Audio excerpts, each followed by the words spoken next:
pinakita ko lisensya, may pinakita ko RCR kompleto. Hindi mo kailangan hawakan. Ang hinihingi mo, sir, hawak po namin. DTI business permit. Anong violation, sir? Excess passenger. Eto, nadagdagan po ang violation nito ni driver.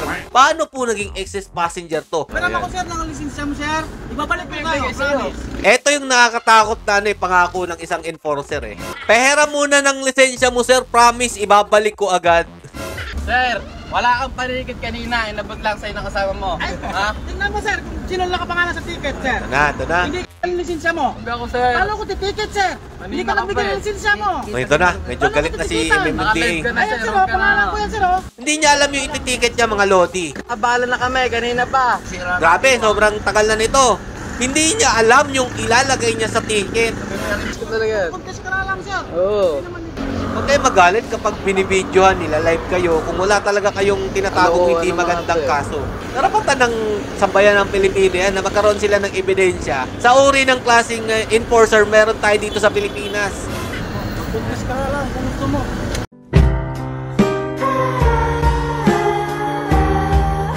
Yo, what's up mga lods? It's Mega Peps TV. Welcome back po sa ating channel at may panibago po tayo tatalakayin about po dun sa video o nag-viral video na isang MMDA po tinikitan daw po itong driver dahil wala daw po siyang maipakitang business permit or DTI.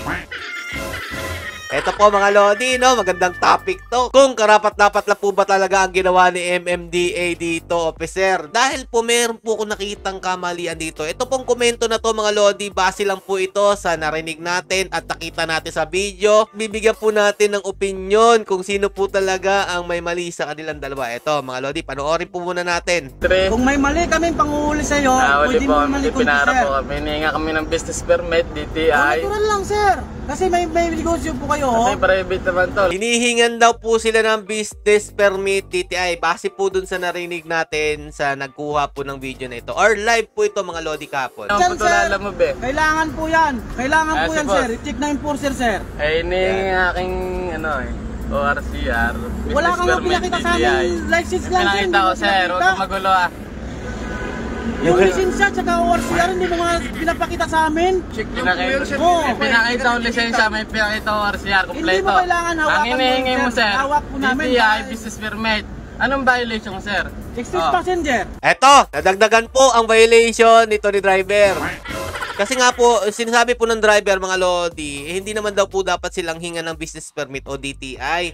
Private po yung sasakyan. Tapos, ito naman po, pumasok po yung isang violation na excess passenger. Paano po naging excess passenger mga lodi? Ito po ha, tingnan nyo ha. Excess passenger sir. Exist? Paano mag-i-exist yan? Eh tatlo lang po kayo dapat dyan sir. Tatlo nga, sana, sir? O dapat doon sa likod sir. Tatlo po sila sa harap mga idol. Tapos meron daw pong isa pa sa likod, kaya po excess passenger. Ito pa mga lodi, tingnan nyo ha. Apat sa likod. Hindi ka makalik dito. Sir, manghuli ka ng tama. Tama na yung uli namin sir. Excess passenger tayo sir eh. Sige, operation niya, mamara kayo na mamara. Ay, natural sir. Nandito kami Ako lang pinara mo sa daming yan. Siyempre, sa harapan mo kami. Oh, ito pa. Sabi daw po ni enforcers di umano, operation daw po sila, kaya daw po pinara daw po si Lodi, driver. Tapos mga lodi, eto ha, dito ko na yung excess passenger. Paano po naging excess passenger to? Dalawa po yung angkas sa harap, isa pong driver, tatlo po sila. So meron daw pong isa sa likod. Kung makikita naman po natin sa sasakyan, kung di ako nagkakamali mga lodi, L300 ang sasakyan na to. Basta malaking sasakyan. Paano naging excess passenger mga lodi kung may sakay din sa likod? Dito hindi ako makapara. Yeah, si boss. No, pero ako sir, ng lisensya mo sir, ibabalik ko kayo, promise. Ito yung nakakatakot na pangako ng isang enforcer eh. Pehera muna ng lisensya mo sir, promise ibabalik ko agad. Kaya maraming hindi nagtitiwala sa ganyang klaseng promise mga idol. Pagtapos mong ibigay ang iyong lisensya, dan na po magsisimula ang tikitan. Hindi ko naman po sa nila lahat, may mga mabubuti pong mga enforcers mga idol. Pero dito po sa nakikita natin ngayon, para nagkalat na naman po sila. O ito, tuloy pa natin.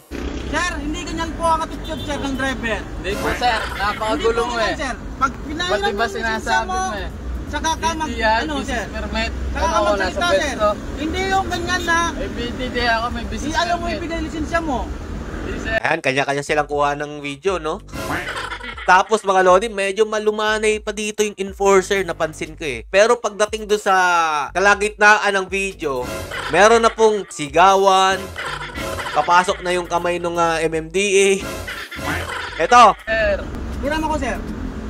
Yun na, medyo mainit na. Yan ibibigay ang sa'yo. failure to show your Titikita mo driver's ako eh. license violation mo. Oh, papakita ko sa iyo ang violation mo. Failure to show driver's license. Meron na naman, failure to show driver's license. Pero base po dun sa statement ni driver, pinakita na daw po ang driver's license. Meron din daw po siyang rehistro. At eto na nga po mga lodi, dagdag kaso na naman. Excess passenger, failure to show driver's license. Eto na po. Ha? Pakita ko sa iyo. Sir, wala kang panikit kanina. Inabot lang sa'yo ng kasama mo. Ay, Ha? tingnan mo, sir, kung sino nakapangalan sa ticket, sir. Ito na. Hindi ka ninabot, sir. Inabot lang sa'yo. Dapat unang paano na pala, tinikitan mo na ako, sir. Paano ka titikitan? Kanina pa tayo dito eh. Ayan, may point to dito yung driver mga lodi ah. Kasi, kung pagtatagpi-tagpiin natin yung sinabi dito sa video na to, sabi niya, di umano, operation daw po sila kaya pinara si kuya. Tapos, nung pinara po si kuya driver, hinanapan daw po siya ng business permit DTI. Pero ayon po kay driver, hindi naman daw po sila lalabog. At private po yung gamit po nilang sasakyan. Ang lisensya mo? Huwag ako, sir. Paano ko titiket, sir? Hindi ka Kanina ka nagbigay pa ng eh. lisensya mo. Ito na, medyo galit na si Nakalive MMDA. ka na, Ayan, sir. sir, Huwag ka pangalan na. ko yan, sir, oh. Sir, pangalan ko yan, oh. Inabot nga lang sa'yo eh. Paano inabot, sir? Ay, akin yan, likod ko yan ng galing. Bit ka, Paano nagbigay nagabot dyan? Ayan, oh, pangalan ko yan, oh. Basahin mo. Basahin mo na yung plate to. Huwag kang mahawak. Ayan na. Basahin mo. Basahin mo. Pinasok mo yung kamay, kinalabit mo yung driver. Nako, mukhang wala talagang alam tong MMDA, enforcer na to. Gigil na gigil siya dito, mga idol, oh, dahil nga daw po, di umano, inabot lang daw po ng kasamahan niya ang kanyang panikit. Yun po, meron na siyang mali doon. Kasi tama naman po, kung meron talagang violation at sigurado ka na may violation itong driver na ito, umpisa pa lang, nilabas mo na yung panikit mo, sir. Dahil alam naman natin na meron po yung minute, ilang minuto lang po ninyo pwedeng matikitan, hindi po pwedeng lumampas doon. Kung lumampas man doon, may kasalanan na kayo dyan, may violation na kayo dyan. Nakakaabala po yan sa mga driver at sa mga hinuhuli ninyo. Kung talagang intention yung hulihin to dahil may violation Pero nangyari dito, may diskusyonan pa eh. Ano bang dahilan? Ba't may diskusyonan pang nangyayari? Ito, gigil na gigil mga lodi Kung gaano ka katulungges. Oo, Ito na. tulunggis eh. Ay, sir. Siya ang una ng salita ng hindi maganda. Ticket ko yan. Tingnan mo, sir. Dapat, sir, unang pala nag-ticket ka na. Paano Inabot ka nga kasama titikitan? mo eh. Wala ka nga ng lisensyang Bawal ka binibigay. Sir, Paano Nasaan ka yan, nga titikitan? Wala kang lisensyang binibigay. Hindi, ganito yan, sir. Kasi kung sigurado talaga na may violation at alam niya na meron siyang pagkakamali doon, hindi naman siguro mag-aalangan na magbigay ng lisensya yan. Tatanungin mo na syempre yung violation. Doon ka nagkamali, sir eh. Sinabihan mo na kailangan ng business permit at DTI. Tapos nung sinabi naman na private yung sasakyan, hinanapan mo ng isang butas na naman, excess passenger, which is para nakakapagtakang excess passenger na ang laki po ng sasakyan, tas 4 lang po silang sakay. Kasama ang driver. Paano po naging excess passenger yan? Hindi, para sa aking opinion lang to mga lodi kasi may mali talaga tayong nakita dito. Hindi ko naman sa kinakampihan to si Bamang driver. Doon lang tayo sa nakita natin sa video at sa usapan ninyo. Dito tayo mga lodi dahil may diskusyonan na sila dito. Sinabi niya dito titikitan na lang daw niya sa plaka. wala kang violation na maibigay kasi hinihingi mo. Ayan na, sir. Violation mo. Kaanap ka ng butas eh. Kita mo na lang sa plaka. Ayan na, tikitan sa plaka. Tinitikita po tayo sa plaka, wala naman tayong violation. Unang-una, pinara tayo. Ang hinihingi nila, business permit, DTI. Yan. Yan inabot sa akin. Sir, wala akong violation. Bakit niyo ako titikitan? Unang-una, pinara ako ni sir. Ang hinihingi sa akin, DTI, business permit. Check yun, sir. I-check yun. Ay, hindi naman ako sa lalamove ba? Hindi Hindi ka ako naman lalamove. May sinabi pa akong lalamove sa'yo. Ako lang ang pinara, operation daw kayo. Nasaan yung pinara nyo? Nasaan? Mamatag alisan. Papalain, sir. Ikaw lang po yung nakakita namin. Sir, ang dami dyan eh. Tatlo po yung pasahero mo. Apat lang yan dapat, sir. Ay, tatlo lang dapat yan. Apat pasahero mo. Eto mga Lodi ha, mukhang nagkakaliwanagan na tayo dito. Ginigit niya yung excess passenger. Dito ako na mga Lodi, operation, tapos isa lang yung pinara. Doon ako natawa eh. Kasi kung may operation kayo, Lodi, MMDA Officer Adriatico, meron kang dapat pinapakitang mission order, di ba? Tama ba ako? Mali. Tapos, kung operation yan, maraming maglilinyang mga ganyang klaseng sasakyan dyan para i-check ninyo. Pero hindi. Isa lang daw po ang inyong pinara. Siya lang. Eto, na nakakatawa dyan mga Lodi. Pinara si kuya at titikita na daw. Pero ilang minuto na lumipas. Umabot po ng 35 minutes to mga Lodi. O, tingnan nyo ha. Ayan niya, huwag niyong pipirma niya. Pwede niyo ilaban yan. Titikita na, yan na. Ano na pagtalo sa'yo, sir? Masyado ka magaling. Masyado ka rin magaling. Ginamit na ni Enforcer yung kanyang kapangyarihan. Sige, hindi ko pipirmahan yan. Lalaban ko yan doon sa City Hall. Tingnan nyo yung oras mga Lodi ha. Dito ako natatawa eh. Kasi kung sigurado siyang may violation mga Lodi. Sila sa harapan. Nag-video pa. Boss, pa-share po. Para sa kanyang, daw, sa kanyang... Pinara ako dito eh. Pinara nila ako dito. Hinihingi nila business permit, DTI. Pinakita ko RCR. Hindi naman ako lalamove eh. Kasi kung sigurado talaga may violation mga Lodi nagticket to pa. May video pa. Ito. Forward natin ha. Nagticket na siya dito. 7 minutes na to, video na to. Pero matagal na daw sila nagdidiskusyonan bago nag-live to si kuya eh. Nagtatanong siya sa kasabahan niya, nasan dito yung ititicket niya. Hindi niya alam yung ititicket niya mga Lodi. Abala na kami, kanina pa. Pagkain ka, Ray, sabihin mo. Nasa 11 minutes na to ha. Grabe, sobrang tagal na nito. Tapos, hindi niya alam yung ilalagay niya sa ticket. Sigurado naman kaya siya na may violation talaga. Tapos may narinig pa ako dito, sinabi niya mga Lodi Tagal mag-ticket, wala may violation. Arrogant, dinagdag pa niya arrogant mga Lodi. Grabe, ang dami niyang kinaso dito kay kuya. Dito, malilintikan talaga siya dito sa MMDA. Tinawag niya yung kasama niya. Sir, bawal yun. Ikaw mag-ticket, sir. Tama. Tawag na yung kasama. Maisip na Wala na sa lumay. Yung violation, narinig natin, nasa luma daw. Ibig sabihin nun, mga idol, may bago na silang batas dyan at pinalitan na yung problema sa amin eh. city ordinance or Hindi ano ba na dyan, yung makipalagpas violation niya, na kinakaharap nito kuno. Baka Wala yun yung nang nasa problema. isip niya.